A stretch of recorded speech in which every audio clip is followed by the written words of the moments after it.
Scoundrels, what is going on? Happy Tuesday. Patch check, coin check, ring check, hat check. There we go. All those checks are out of the way. Today, I am just having a heck of a time with this bourbon. I actually did a bourbon review first, well, before this video. And I was so confused by the flavors. And I didn't know how to put them in words, so I had to stop the video, taste it, and this was a few days ago, taste it, come back, taste it again, kind of process what I was tasting, kind of read up on it a little bit as far as what their idea was, and now I'm here, and we're going to review this together again. I do have a little bit of notes. This is the first time I've actually had to write stuff down because my palate was just having a heck of a time registering this bourbon. And this bourbon is Noble Oak Double Oaked Bourbon. Right here, check that out. I love the label. It's clean, it's neat, it's bougie. Right? It has an amazing story on the back, and it has very big words on the back, and it is very, very full of itself. It talks itself up very, very much. So it says, most of bourbon's characters come from the wood, and with Noble Oak, we elegantly marry two of the world's most covenant cask types. First-time honored methods are used to rest Noble Oak in charred, new-aged American white oak barrels. Ooh. Then, through our proprietary finishing process, we add complexity using Spanish sherry oak staves. Spanish cedar, cigar guy, you know how it is. Spanish sherry oak staves. This is the same wood used to craft the world's finest, rarest single malts. The result is a totally unique flavor that is elegantly balanced and bold. Notes of dried fruit, cherry, vanilla, and spice pervade. Right there. So, I do like that back label. I do think that they talk this bourbon up very, very much on it. But I do like they give you a couple things to try to identify in their bourbon. They say, this is what we were aiming for. This is what we want you to taste in this bourbon. So we are going to try it. We are going to see if we can identify dry fruit, cherry, vanilla, and spice pervade. Right? Okay, let's give her an open here. This is the toughest cork. Oh my goodness. That cork is the most solid cork I've ever had in a bottle of booze. Random knife check. Boom. 71 Bullnose GC. Great utility knife. There we go. All right. Let's give her a pour. It's good. That's good. That's good. Yeah. Oh my goodness. I love a cork, but good Lord. All right. So the color of this is dark. It is a dark leather. I do like that a lot. I like a darker bourbon. I like a darker colored bourbon. Sometimes bourbons get very yellowed, and it's a brighter the way I taste them. They always taste brighter to me, rightfully so. But this one has potential. The legs on this bad boy are just phenomenal. Very, very good. Nice running. Yeah. All right, let's give her a smell. All right. So, now when I first did this review, this might be a longer review. When I first did this review, I smelled this and you could not tell me this wasn't a barrel-aged tequila. So I opened it up. I let it sit a little bit, let it rest a little bit. And guess what? It still smells like a barrel-aged tequila. It's very, very sweet. You do get a slight sherry wood scent You get very little oak. I don't get heavy oak. It's not oak forward to me. You get small amounts of dark fruit, which I would assume that is from the sweetness of maybe a sherry wood.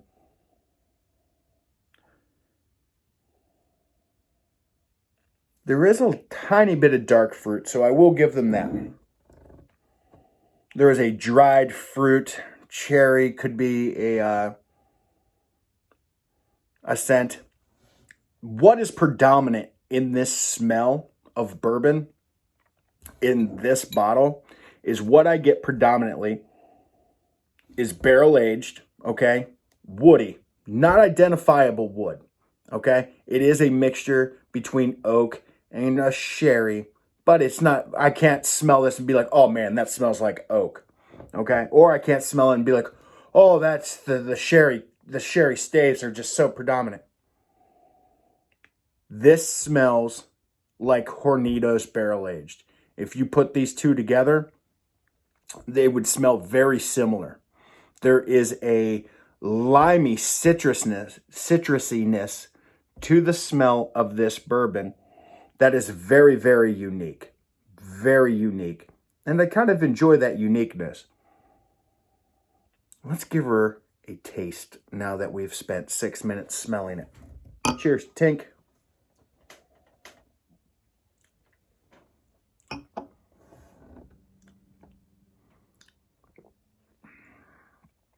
Such a unique spirit.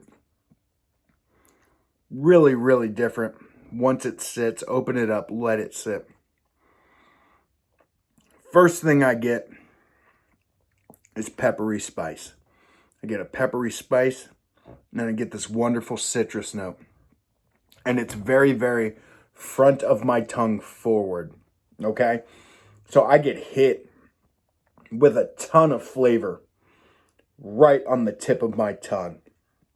Predominantly, it almost cancels out the rest of what my face is tasting, my face hole, okay? It's what I get, first of all, citrus, pepper.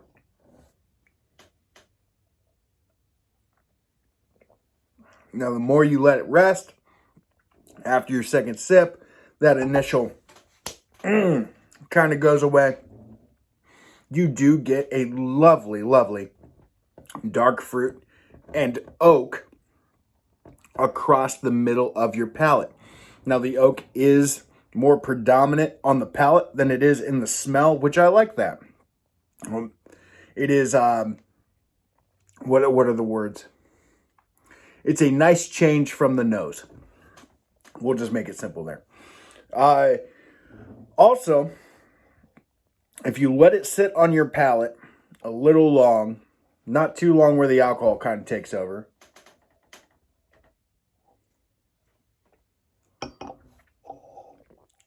you get those corn notes. And you get this wonderful maple note. So if you let it kind of sit a little longer, just sort of on your middle of your tongue, you are going to experience a nice, sweetened corn, maybe a little bit of caramel corn in there. But once you swallow it, you get this wonderful maple that kind of coats the forward of your tongue. It kind of works back to forward on the maple. Now, the finish of this is medium to light. It has a very light mouthfeel. It does not coat my mouth, which was surprising to me because usually how I determine if it was going to coat my mouth is if the legs are very good on it.